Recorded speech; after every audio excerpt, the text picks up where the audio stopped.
नमस्कार, स्वागत है आपका खबर एचपी में। तो आइए जानते हैं हिमाचल के हर छोटे बड़े शहर से जुड़े 30 फटाफट बड़ी खबरों को। इससे पहले यदि आप वीडियो को लाइक नहीं किए हैं तो लाइक कर दीजिए और चैनल में नए तो चैनल को सब्सक्राइब कर लीजिए। और आप वीडियो को कहां से देख रहे हैं कमेंट बॉक्स में हमें जरूर बताइए। हिमाचल के युवाओं को झटका, अब नियमित या अनुबंध नहीं, जॉब ट्रेनिंग भर्ती करेगी सरकार। 2 साल तक नहीं मिलेंगी ये सुविधाएं। हिमाचल प्रदेश के सरकारी विभागों, बोर्डों और निगमों में ग्रुप ए, बी और सी के पदों पर भर्ती के लिए नई योजना लागू कर दी है। इसके तहत अब सीधी भर्ती से चयनित उम्मीदवारों को पहले 2 साल तक जॉब ट्रेनिंग के रूप में तय मासिक राशि पर काम करना होगा। इस दौरान वे नियमित सरकारी कर्मचारी नहीं माने जाएंगे। उन पर पेंशन, अवकाश नियम या अन्य भत्तों जैसी सुविधाएं नहीं मिलेंगी।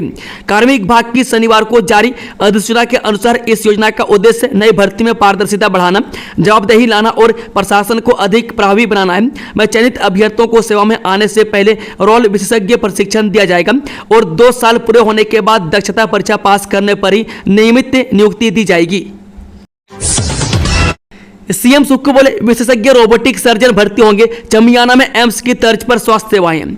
हिमाचल प्रदेश में रोबोटिक सर्जरी सेवाएं शुरू करने के लिए प्रदेश सरकार शीघ्र ही विशेषज्ञ रोबोटिक सर्जनों की भर्ती प्रक्रिया शुरू करेगी। इससे मरीजों को सरकारी स्वास्थ्य संस्थानों में बेहतर और उच्च गुणवत्ता युक्त चिकित्सा उपचार सुविधाएं उपलब्ध होंगी। मैं स्वास्थ्य विभाग की समीक्षा बैठक की अध्यक्षता करते हुए मुख्यमंत्री सुखविंदर सुक्खू ने यह जानकारी दी। इन विशेषज्ञ सर्जनों के लिए भर्ती नियमों का एक प्रस्ताव शीघ्र ही प्रदेश मंत्रिमंडल के समक्ष अनुमोदन के लिए प्रस्तुत किया जाएगा। विशेषज्ञ चिकित्सक सर्जरी करने के अलावा अन्य चिकित्सकों को रोबोटिक सर्जरी तकनीकों का प्रशिक्षण भी देंगे। इससे राज्य में विशेषज्ञ चिकित्सकों की एक टीम तैयार होगी। मुख्यमंत्री ने कहा कि प्रदेश सरकार सार्वजनिक स्वास्थ्य संस्थानों के माध्यम से लोगों को गुणवत्तापूर्ण स्वास्थ्य सेवाएं प्रदान करने के लिए प्रतिबद्ध है।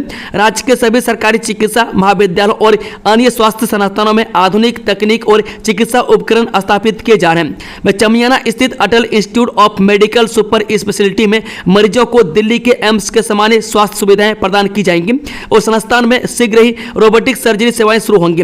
मैं साथ ही डॉक्टर राजेंद्र प्रसाद राजकीय चिकित्सा महाविद्यालय टांडा में भी जल्द ही रोबोटिक सर्जिकल सिस्टम स्थापित किया जाएगा। भूस्खलन से राज्य में 232 सड़कें बाधित, किन्नौर में पहाड़ी दरकने का वीडियो वायरल। हिमाचल प्रदेश में कई दिनों तक लगातार बारिश के बाद शनिवार दिन में मौसम साफ रहा। इससे बंद पड़ी सड़कों की बहाली के कार्य में मदद मिली। कुल्लू घाटी में करीब 1 माह बाद मौसम खुला और धूप खिली। इससे प्रशासन के साथ किसान बागवानों ने राहत की सांस ली। उधर शनिवार शाम 6 बजे तक राज्य में 146 सड़कें बाधित रही। इसके अतिरिक्त 28 बिजली ट्रांसफार्मर व 58 जल आपूर्ति योजनाएं प्रभावित है। मंडी जिले में सबसे अधिक 94 सड़कें व 40 जल आपूर्ति योजनाएं प्रभावित है। 31 दिसंबर तक पूरा किया जाए पीजीआई सैटेलाइट सेंटर का निर्माण कार्य, अनुराग ठाकुर ने दिए निर्देश। जो सांसद एवं पूर्व केंद्रीय मंत्री अनुराग सिंह ठाकुर ने कहा कि पीजीआई सैटेलाइट सेंटर का निर्माण तय किए गए लक्ष्य से 1 साल विलंब से हो रहा है। उन्होंने कहा कि 31 दिसंबर 2025 तक इसका निर्माण कार्य पूरा करके ओपीडी से लेकर आईपीडी की सुविधाएं शुरू करने के निर्देश दिए हैं ताकि लोगों को सुविधा मिल सके। इसके अलावा विभिन्न प्रकार की परियोजनाओं के निर्माण कार्य में भी कमी पाई गई है। उन्होंने अधिकारियों को आगामी 6 माह में तमाम तरह के विकास कार्य को अमली जमा पहनाने के निर्देश दिए।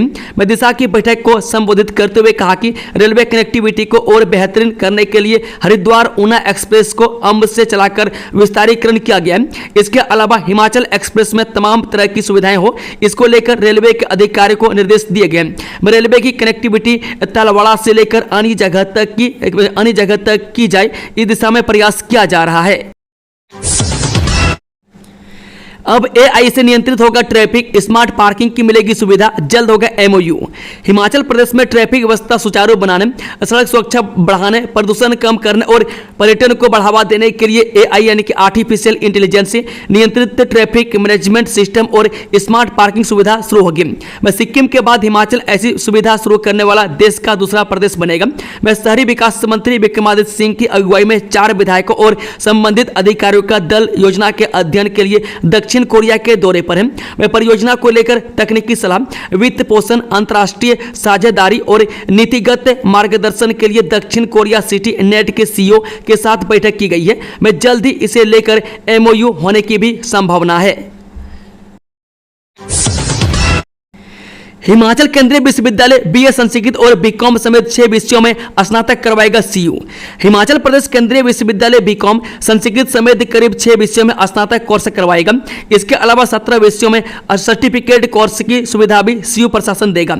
इन कोर्सों में प्रवेश पाने के लिए अभ्यर्थी 27 जुलाई तक आवेदन कर सकते हैं। इस संदर्भ में सीयू प्रशासन ने अधिसूचना भी जारी कर दी है। शैक्षणिक सत्र 2025-26 के प्रथम सेमेस्टर के लिए स्नातक अध्ययन कार्यक्रमों और सर्टिफिकेट कोर्स में प्रवेश के लिए यूटी यानी कि यूजी 2025 में सम्मिलित हुए अभ्यर्थी 27 जुलाई तक हिमाचल प्रदेश केंद्रीय विश्वविद्यालय में आवेदन कर सकते हैं। एचआरटीसी कर्मचारी 1 अगस्त से 8 घंटे ही करेंगे काम, प्रभावित हो सकते सेवाएं। हिमाचल पथ परिवहन निगम के कर्मचारी 1 अगस्त से वर्क टू रूल के तहत सिर्फ 8 घंटे काम करेंगे। इसका ऐलान सरकाघाट में गेट मीटिंग के दौरान कर्मचारियों ने किया। यदि एचआरटीसी कर्मी 1 अगस्त से वर्क टू रूल के तहत काम करते हैं तो इससे बस सेवाएं प्रभावित हो सकती है। वह कर्मचारियों ने गेट मीटिंग के दौरान प्रबंधन के खिलाफ नारेबाजी भी की। एचआरटीसी ड्राइवर यूनियन के प्रदेश उपाध्यक्ष जीवन राणा ने कहा कि प्रदेश सरकार और एचआरटीसी प्रबंधन कर्मचारियों की समस्याओं की तरफ ध्यान देने को तैयार नहीं है। वह समय पर वेतन नहीं मिल पा रहा है और न ही अन्य वित्तीय लाभ ओवर टाइम देने का नाम ही नहीं लिया जा रहा है। मैं कर्मचारियों के पद खाली चल रहे हैं। मैं जीवन राणा ने कहा कि बरसात के इस मौसम में जब रेड और ऑरेंज अलर्ट जारी होते हैं तो सभी अपने घरों में दुबक जाते हैं, लेकिन उन परिस्थितियों में भी निगम के कर्मचारी अपनी सेवाएं देते हैं। इसके बावजूद कर्मचारियों की समस्याओं के समाधान की तरफ कोई ध्यान नहीं दिया जा रहा है। उन्होंने कहा कि 30 जुलाई तक प्रदेश भर में गेट मीटिंग का दौर जारी रहेगा और तब तक यदि प्रबंधन ने मांगों की तरफ ध्यान नहीं दिया तो फिर 1 अगस्त से वर्क टू रूल के तहत सिर्फ 8 घंटे ही काम किया जाएगा। जनवरी 2026 से मार्च 2027 तक प्रशासनिक सीमाओं से नहीं होगी कोई छेड़छाड़, आदेश जारी। हिमाचल प्रदेश सरकार ने राज्य की सभी प्रशासनिक सीमाओं से 1 जनवरी 2026 से 31 मार्च 2027 तक कोई छेड़छाड़ नहीं करने के आदेश दिए। जनगणना कार्य व चुनावी प्रक्रियाओं के चलते सभी जिलों, नगर पालिकाओं, उपमंडलों, राजस्व गांवों, तहसीलों, उप तहसीलों, कस्बों व वार्डों की प्रशासनिक सीमाएं तय अवधि तक स्थिर रहेंगी। इस अवधि में 9 प्रशासनिक इकाइयां बनेंगी और 9 उनमें संशोधन होगा। इस रोक से नए वार्डों, कस्बों या राजस्व इकाइयों के निर्माण के प्रस्तावों पर अस्थायी रोक लग जाएगी। उप तहसील को तहसील में अपग्रेड करने या नई नगर पालिका का गठन मार्च 2027 में रोक अवधि समाप्त होने तक नहीं हो सकेगा। सामान्य प्रशासन विभाग ने इसकी अधिसूचना जारी की है। नगर निकाय में 22 जुलाई तक आरक्षण रोस्टर लागू करने के जारी किए आदेश। हिमाचल प्रदेश में राज्य चुनाव आयोग ने सभी उपायुक्तों को 22 जुलाई तक नगर निकायों में आरक्षण रोस्टर लगाने के आदेश जारी किए। इससे पहले यह तिथि 11 और फिर 15 जुलाई निर्धारित की गई थी। वार्डों के पुनर्सीमांकन का मामला हाईकोर्ट में विचाराधीन था। वह कोर्ट ने इस पर लगे स्टे को हटा दिया। वह शहरी विकास विभाग की ओर से जारी पत्र में विभाग और राज्य चुनाव आयोग के बीच टकराव की स्थिति पैदा हो गई थी। इसमें कहा गया था कि अनुसूचित जाति, अनुसूचित जनजाति और अन्य पिछड़ा वर्ग के वर्तमान आंकड़े न होने से आरक्षण रोस्टर नहीं लगाया जा सकता। ताजा आंकड़े वर्ष 2027 में आने हैं। इस पर आयोग ने आपत्ति जताई। हिमाचल के 73 नगर निकायों में चुनाव होने हैं। त्रिस्तरीय पंचायत निर्वाचन प्रक्रिया शुरू, रिटर्निंग और सहायक रिटर्निंग अधिकारी नियुक्ति। हिमाचल प्रदेश में साल 2025-26 के त्रिस्तरीय पंचायत चुनाव को निष्पक्ष और पारदर्शी तरीके से संपन्न कराने की प्रक्रिया शुरू हो गई है। जिला निर्वाचन अधिकारी ने आगामी पंचायत चुनाव के लिए जनपद की सभी ग्राम पंचायतों में मतदान स्थलों की व्यवस्था के लिए अधिकारी नियुक्त किए हैं। इसके लिए खंड अधिकारी को रिटर्निंग अधिकारी की नियुक्ति की है। यह अधिकारी जिले की ग्राम पंचायतों में कुल 2302 मतदान केंद्रों का निरीक्षण कर व्यवस्थाओं को जांचेंगे। जिला प्रशासन ने इस बाबत कार्यालय आदेश जारी किए हैं। जिले के समस्त विकास खंडों की 412 ग्राम पंचायतों के मतदान केंद्र स्थापित करने और निरीक्षण के लिए रिटर्निंग अधिकारी नियुक्त किए हैं। डोडरा कवार उपमंडल की डोडरा कवार, धंधरवाड़ी, जाखा और जिसकुन पंचायत में मतदान केंद्रों के निरीक्षण के लिए उपमंडल अधिकारी की ड्यूटी सुनिश्चित की है। वह 25 जुलाई तक सभी रिटर्निंग अधिकारी पंचायतों में जाकर मतदान केंद्रों पर बिजली, पानी सहित अन्य सुविधाओं का जायजा लेंगे। उन्हें सहायक रिटर्निंग अधिकारी नियुक्त करने के लिए भी प्राधिकृत किया है। किन्नौर कैलाश की दुर्गम यात्रा पर मुनाफा भारी, सुरक्षा मानकों पर नहीं है गंभीरता। यह देश की सबसे दुर्गम धार्मिक यात्राओं में एक किन्नौर कैलाश यात्रा पर मुनाफा भारी हो गया। यात्रा में सुरक्षा मानकों पर गंभीरता नहीं दिख रही है। बिना रेन कोड, छड़ी और सही ड्रेस के ट्रेनिंग करवाई जा रही है। मैं गणेश पार्क तक कुछ श्रद्धालु या ट्रैकर चप्पल पहनकर भी यात्रा करते दिखे। यहाँ तक कि कुछ बाहरी टूर एंड ट्रेवल एजेंट युवाओं को ट्रैकिंग करवाने के लिए मोटी रकम वसूल रहे हैं। हालांकि सीधे तौर पर प्रशासन यात्रा संचालित नहीं करता, लेकिन यात्रियों की सुरक्षा एक बड़ा मुद्दा है। मैं सिर्फ पंचायत समिति और एक एडवाइजरी के भरोसे 3 दिन की इतनी कठिन यात्रा को संचालित नहीं किया जा सकता। उपयोग नहीं हुई लीज पर लीज जमीन बोर्डों निगमों विभागों से वापस लेगी प्रदेश सरकार। विभिन्न विभागों और बोर्डों निगमों को इस्तेमाल नहीं की गई लीज पर ली गई जमीन राज्य सरकार को वापस करनी होगी। हिमाचल प्रदेश सरकार ने जिला उपायुक्तों और सभी विभागों से लीज की जमीन का रिकॉर्ड मांगा है। इसको लेकर बाकायदा उपायुक्तों को पत्र जारी किए जा रहे हैं। कितनी जमीन का इस्तेमाल किया गया है और कितनी जमीन खाली पड़ी है, इसका पूरा ब्यौरा सरकार ने मांगा है। हाल ही में राजस्व मंत्री जगत सिंह नेगी की अध्यक्षता वाली कैबिनेट सब कमेटी ने यह फैसला लिया है। विभिन्न विभागों और निगमों बोर्डों ने सरकार से करोड़ों रुपए की जमीन भवन निर्माण, खेल मैदान और अन्य गतिविधियों के लिए लीज पर ले रखी है, लेकिन वर्षों से जमीन का इस्तेमाल नहीं किया गया।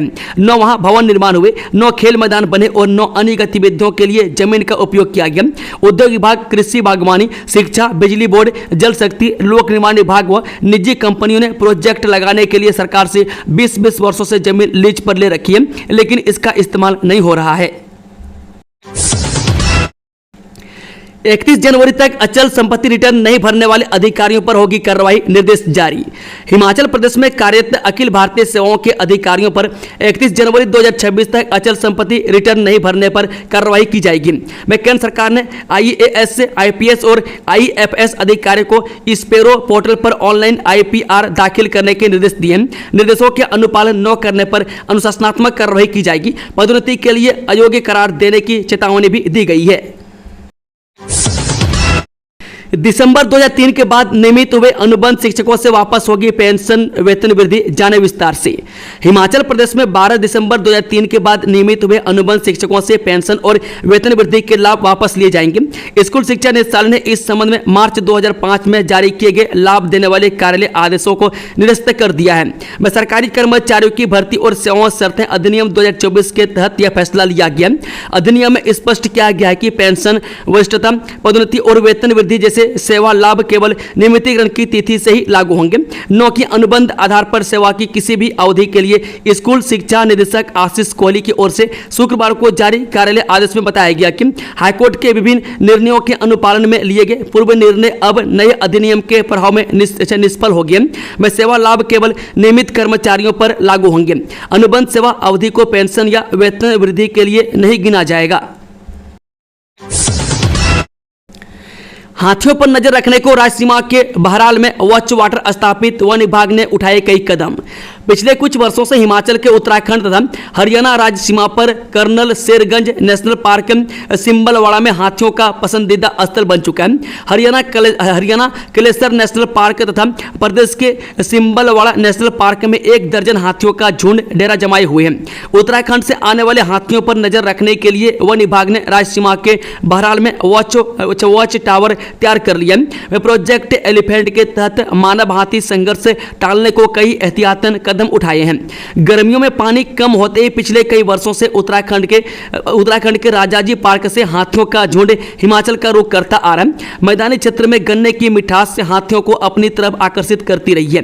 मैं कुछ माह ठहरने के बाद वापस उत्तराखंड लौट जाते हैं। अब 2023 से करीब 1 दर्जन हाथियों के झुंड ने नेशनल पार्क व आसपास वन क्षेत्र में डेरा जमाया है। पिछले 3 वर्षों के भीतर हाथी मानव संघर्ष बढ़ गया।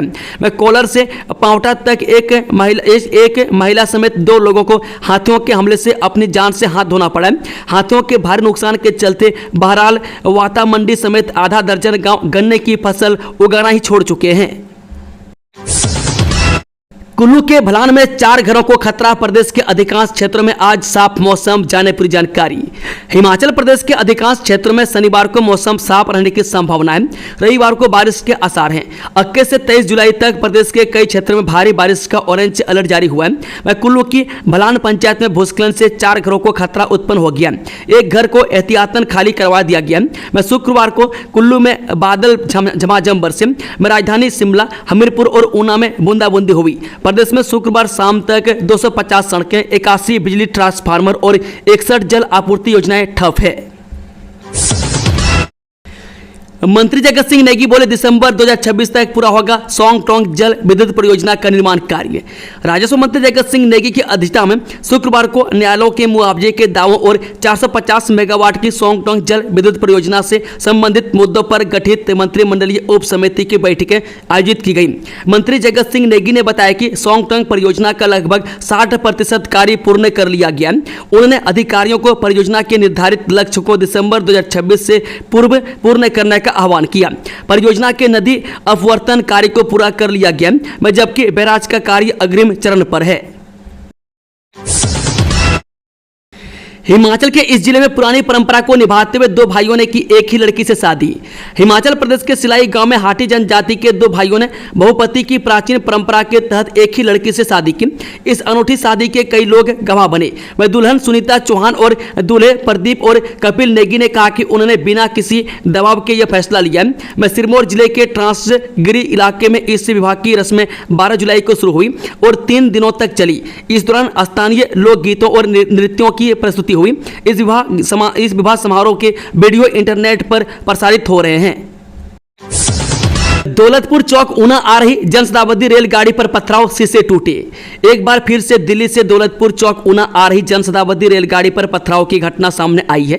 रेलवे सूत्रों से मिली जानकारी के मुताबिक जब रेलगाड़ी रोपड़ से आगे किरतपुर की तरफ आ रही थी, तभी रेल पर पथराव हुआ। इससे जनशताब्दी के शीशे टूट गए। रेल में सफर कर रहे पैसेंजर इससे भयभीत हो गए। हालांकि किसी भी यात्री को चोट नहीं लगी। घटना की जानकारी रेलवे पुलिस को दी गई। इसके बाद मामले की जांच शुरू हुई है। रेलवे का पंजाब विंग घटना की जांच कर रहा है। इससे पहले भी ऊना आने वाली रेलगाड़ियों पर पथराव की घटनाएं सामने आई है। वंदे भारत जैसी हाई स्पीड ट्रेन में भी पथराव हुआ था। वह उधर पूर्व केंद्रीय मंत्री एवं सांसद अनुराग ठाकुर ने इस घटना पर कड़ी प्रतिक्रिया दी है। उन्होंने पथराव करने वालों को अराजक और देश विरोधी तत्व करार दिया है। वह सांसद ने कहा कि इस मामले में कड़ी कार्रवाई की जरूरत है। उन्होंने लोगों से भी अपील की है कि यदि ऐसी किसी असामाजिक तत्व की जानकारी हो तो इसकी सूचना पुलिस को दी जाए। आरटीआई में सामने आए चौंकाने वाले तथ्य, पंचायत प्रधान निलंबित, जाने क्या है पूरा मामला।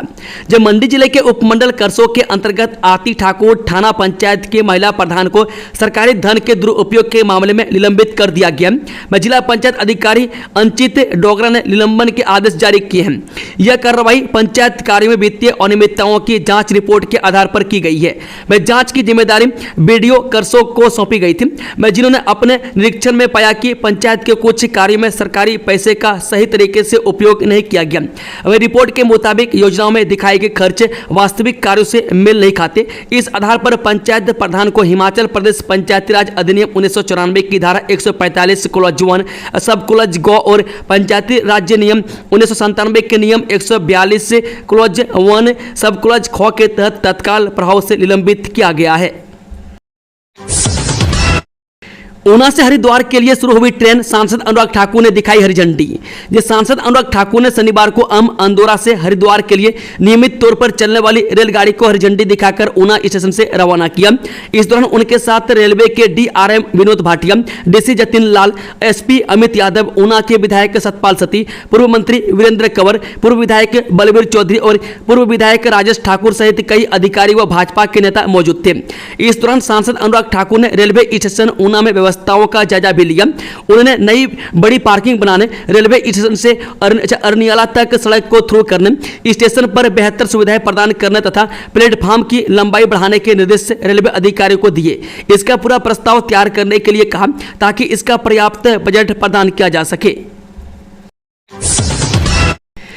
21 जुलाई से चंबा प्रवास पर रहेंगे विधानसभा अध्यक्ष कुलदीप सिंह पठानिया, कार्यक्रम का शेड्यूल जारी। विधानसभा अध्यक्ष कुलदीप सिंह पठानिया 21 जुलाई से चंबा जिले के दौरे पर रहेंगे।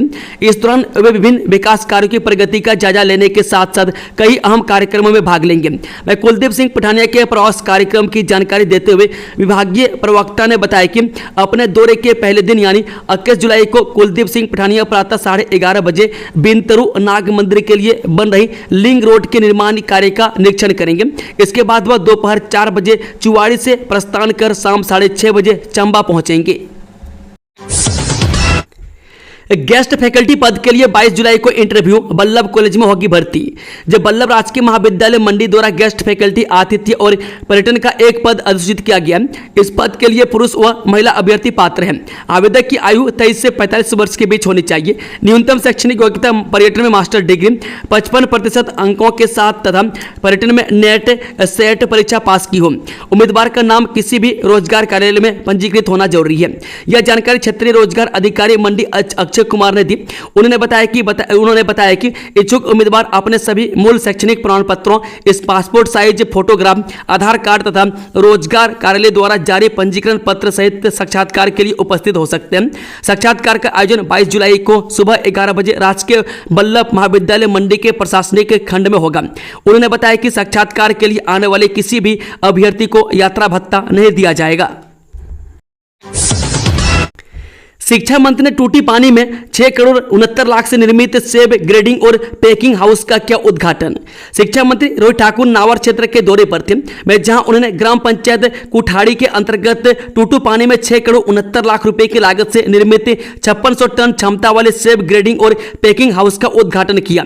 यह निर्माण HPMC के माध्यम से विश्व बैंक द्वारा वित्त पोषित बागवानी विकास योजना के अंतर्गत हुआ है, जिसके कार्य की शुरुआत पूर्व कांग्रेस सरकार के कार्यकाल में की गई थी और अब इस कार्य को पूरा किया गया।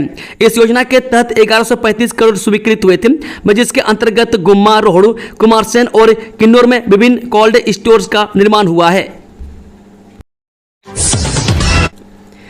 अब 31 जुलाई तक करवा सकते हैं मक्की और धान का बीमा। जब प्राकृतिक आपदा जैसे सूखा, बाढ़, जल भराव और ओलावृष्टि इत्यादि से फसलों को होने वाले नुकसान की भरपाई के लिए आरंभ की गई प्रधानमंत्री फसल बीमा योजना का लाभ वर्तमान खरीफ सीजन के दौरान भी उठाया जा सकता है। जिला हमीरपुर में इसी योजना के तहत वर्तमान खरीफ सीजन में मक्की और धान की फसल का बीमा किया जा रहा है। कृषि विभाग के उप निदेशक डॉक्टर शशिपाल अत्री ने बताया कि इन फसलों के बीमे के लिए अंतिम तिथि अब बढ़ाकर अब 31 जुलाई कर दी गई है। उन्होंने बताया कि मक्की की फसल के लिए जिला हमीरपुर की सभी तहसीलें एवं उप तहसीलें अधिसूचित की गई है, जबकि धान की फसल के बीमे के लिए 3 तहसीलें हमीरपुर, नादन और भोरंज अधिसूचित की गई है। उप निदेशक ने बताया कि इस योजना से संबंधित अधिसूचना विभाग की वेबसाइट hpagriculture.com पर भी उपलब्ध है। दोस्तों, खबरों का सिलसिला समाप्त होता है। अगर जानकारी पसंद आई हो तो वीडियो को लाइक, शेयर, चैनल को सब्सक्राइब जरूर कर लें और कमेंट बॉक्स में अपना फीडबैक देना ना भूलें। Thank you, all the best. जय हिंद, जय हिमाचल।